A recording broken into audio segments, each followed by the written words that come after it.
saya Farah Mutia.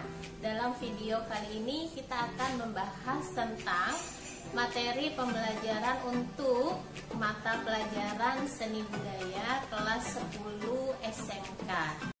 Adapun KD dalam pembahasan kali ini yakni di KD 3.4 menganalisis jenis, fungsi, dan unsur seni budaya Nusantara, dan KD 4.4 memilah jenis, fungsi, dan unsur seni budaya Nusantara.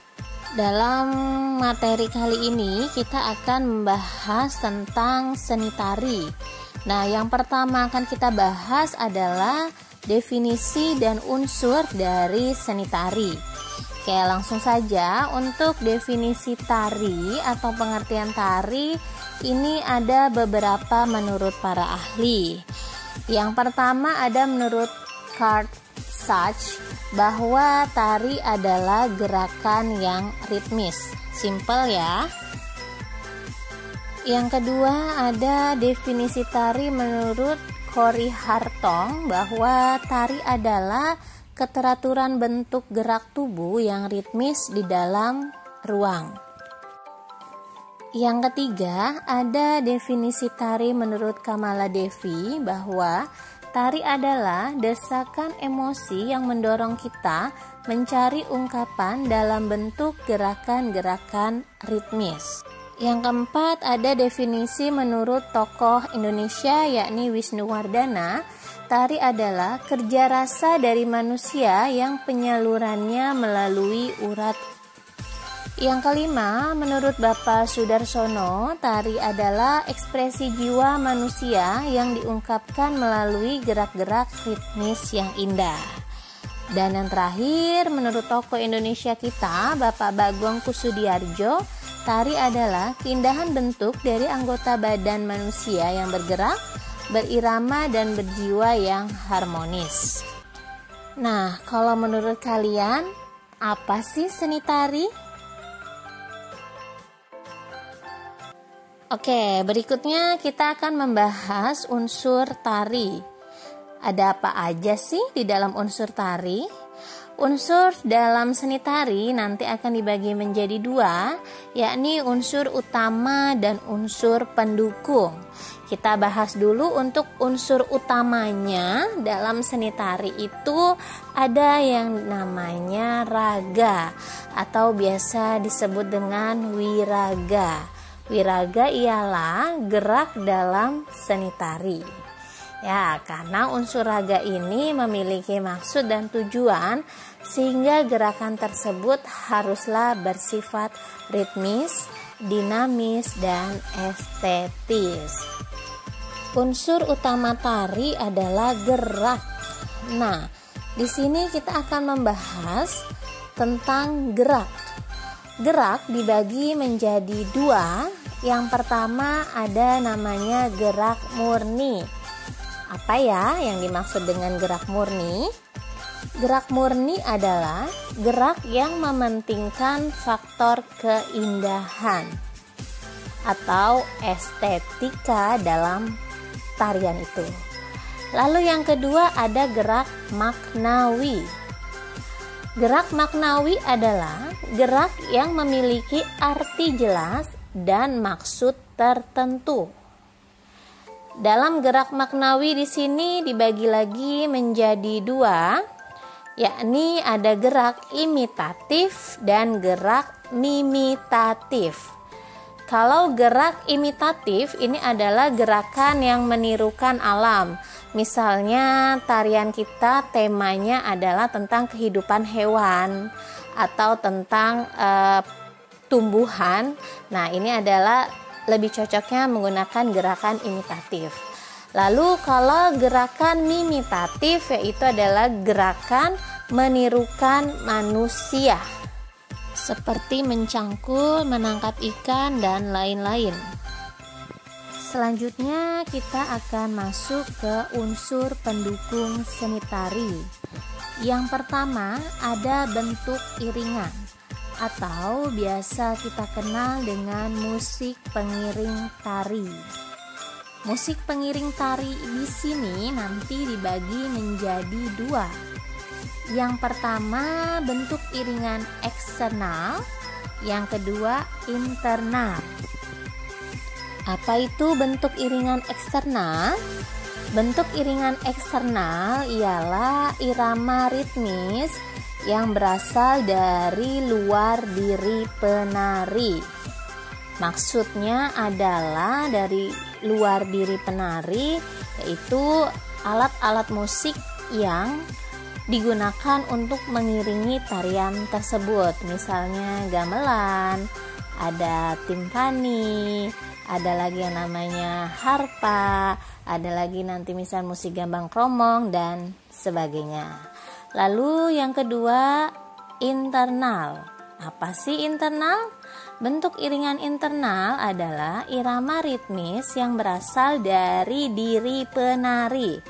Maksud dari diri penari di sini bisa kita ambil contoh, misalkan tari saman, dari tepukan tangan penari, dari suara teriakan penari, atau bisa juga dengan tarian-tarian gagahan, misalkan hentakan kaki dan sebagainya. Oke, lalu unsur pendukung berikutnya, yang kedua ada tata busana atau biasa kita kenal dengan kostum tari. Untuk tata busana atau kostum tari di sini pengertiannya adalah busana dalam pertunjukan pentas yang berkaitan dengan tari yang dibawakan. Jadi harus sesuai dengan jenis tariannya. Ada pendapat menurut Sal Murgianto bahwa tata busana atau kostum dibedakan menjadi dua. Yang pertama kostum tari tradisional, yang kedua kostum tari non-tradisional. Untuk kostum tari tradisional di sini adalah kostum yang disesuaikan dengan tarian dari adat atau dari daerah tertentu. Nah, untuk kostum tari non-tradisional, misalnya kostum-kostum tarian untuk tari kreasi baru atau tari modern dan kontemporer.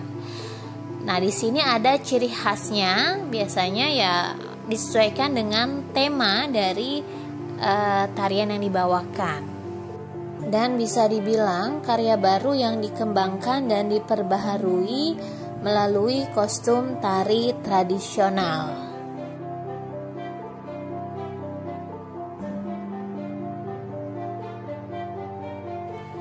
Unsur pendukung yang ketiga dalam seni tari yakni ada tata rias atau make up.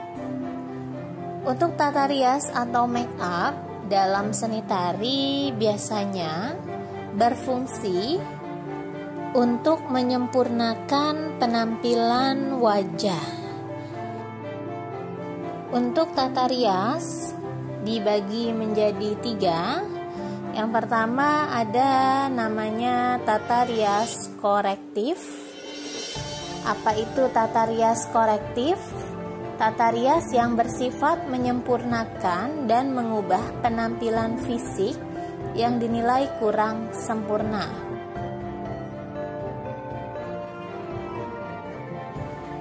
Yang kedua ada yang namanya tata rias fantasi. Tata rias fantasi adalah tata rias yang membentuk kesan wajah menjadi khayalan. Nah, ini ada contohnya.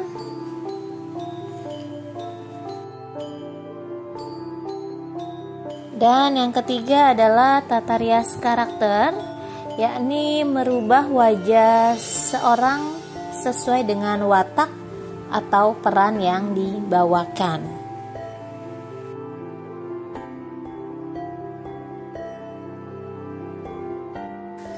Berikutnya kita masuk ke unsur pendukung seni tari yang keempat, yakni pola lantai.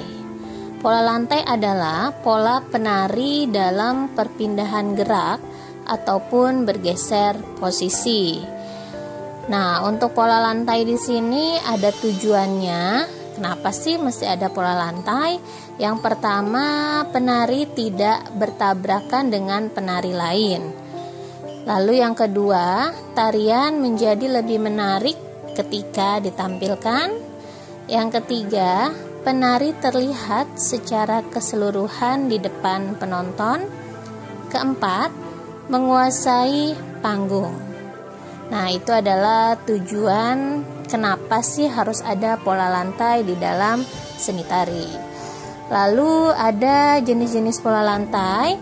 Yang pertama ada diagonal. Nah, ini contohnya pola lantai diagonal. Lalu yang kedua ada horizontal.